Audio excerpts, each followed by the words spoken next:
अस्सलामुअलैकुम। मेरा नाम हुमैरा शाह है।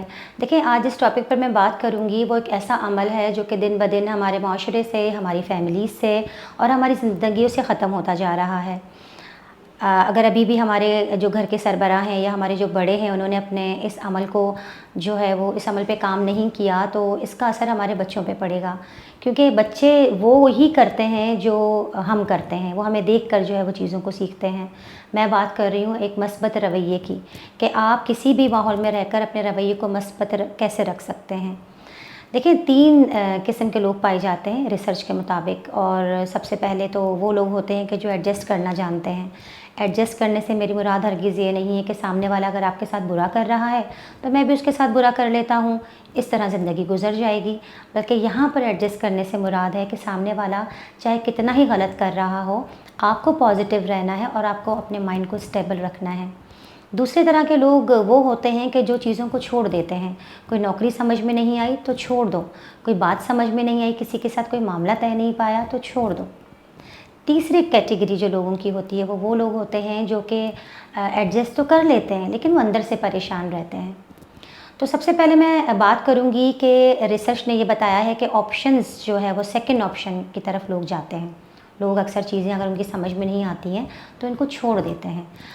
किसी से अगर बात नहीं बनी, किसी से अगर दोस्ती यारी नहीं बनी तो छोड़ दो। कोई नौकरी अच्छी नहीं लगी, समझ में नहीं आई तो छोड़ दो। अपने मुताबिक कोई काम नहीं मिला है तो छोड़ दो।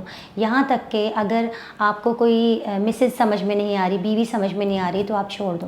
देखिए, छोड़ने से क्या होता है, छोड़ने के नुकसानात क्या हैं। आप अपने माइंड को ट्रेन कर रहे हो कि चीज़ों को छोड़ दिया जाए। आपका माइंड जो है चीज़ों को छोड़ने की ट्रेनिंग ले रहा है और आप अपने माइंड के साथ ये गलत कर रहे हैं। आपकी इमोशनल जो हेल्थ है वो इससे ख़राब हो जाएगी और आप अपने माइंड को इसी तरफ रुझान दे रहे हैं कि चीज़ों को छोड़ दिया जाए। तो ऐसे लोग कभी भी कामयाब इंसान नहीं बनते जो चीज़ों को छोड़ कर आगे बढ़ते हैं। बल्कि मैं आपसे यहाँ पर कहूँगी कि वो लोग जो कि एडजस्ट कर लेते हैं वो कामयाब इंसान होते हैं। देखें, आप जो है वो आज से 20 साल 25 साल पहले देखें कि 20-20 अफराद एक घर में रहते थे, एक ही टीवी होता था, सब मिलकर देखते थे। और आज क्या है, आज आप एडजस्ट करना नहीं जानते। कमरे अलग हो गए हैं, हर कमरे में एक अलग टीवी हो गया है, सबके अलग मोबाइल हैं, उन पर पासवर्ड लग गए हैं, क्योंकि आपको एडजस्ट करना नहीं आता, आपको साथ रहना नहीं आता।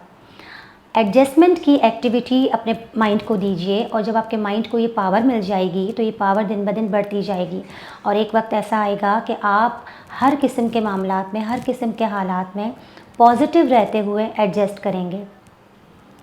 एडजस्ट करने से मुराद है कि आप किसी भी तरह का माहौल है और आप वहाँ पर अपने ख़यालात को, अपने इमोशंस को पॉजिटिव रखें। कोई अगर गलत कह रहा है तो आप गलत ना कहें, कोई अगर गलत कर रहा है तो आप गलत ना करें, बल्कि हर सूरत में, हर हाल में अपनी मेंटल हेल्थ को पॉजिटिव रखें। देखें, अगर आपने ये एक्टिविटी करना छोड़ दी कि आपने अपने माइंड को जो है वो एडजस्ट करने का आदी नहीं बनाया, तो मैं आपको इसकी मिसाल इस तरह देती हूँ कि आज से तकरीबन 10-15 साल पहले हम लोगों को मोबाइल फ़ोन नंबर ज़बानी याद रहते थे। 10 से 20 नंबर हम लोगों को याद रहते थे और आज क्या है, आज हमने अपनी उस याद करने की पावर को जो है वो छोड़ दिया है, क्योंकि अब ये चीज़ें मोबाइल कर लेता है हमारे लिए।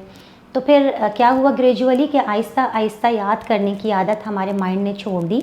एक पावर थी हमारे माइंड के पास और उस माइंड ने वो पावर छोड़ दी। अब मेरा माइंड किसी चीज़ को याद करने के काबिल नहीं है। तो आप जब अपने माइंड को कोई ऐसी एक्टिविटी देते हैं कि जो वो करना छोड़ दे तो उन चीज़ों को भूल जाता है, फिर वो ऐसा नहीं करता। अगर आप एडजस्ट करने की एक्टिविटी अपने माइंड को देंगे, अपने माइंड को पॉजिटिव रहने की एक्टिविटी देंगे, तो आपका माइंड उसी रास्ते पर चलेगा कि जिस रास्ते के लिए आपने उसको ट्रेन किया है। तो आपकी इमोशनल हेल्थ आपके हाथ में है। अपने आप को जो है वो स्पिरिचुअली पावर दीजिए, अपने आप को स्पिरिचुअली, अपनी मेंटल हेल्थ को ग्रो कीजिए और पॉजिटिव ख़यालात अपने अंदर ज़्यादा से ज़्यादा पैदा कीजिए। इसके लिए आप ये कर सकते हैं कि ज़्यादातर जो है पॉजिटिव लोगों के साथ आप मेल जोल बढ़ा कर रखें और ऐसे माहौल में रहें जहाँ पर किसी किस्म की कोई टॉक्सिक इन्फॉर्मेशन ना हो। और इससे आप अपना भी फ़ायदा कर सकते हैं और दूसरों का भी फ़ायदा कर सकते हैं और सबसे ज़्यादा फ़ायदा इसके अंदर हमारी आने वाली नस्ल का है। उम्मीद करती हूँ हमेशा की तरह आज की वीडियो भी इन्फॉर्मेटिव रही होगी। मज़ीद अच्छी वीडियोज़ के लिए चैनल को लाइक कीजिए, सब्सक्राइब कीजिए, शेयर कीजिए और मुझे भी अपनी दुआओं में शामिल कीजिए।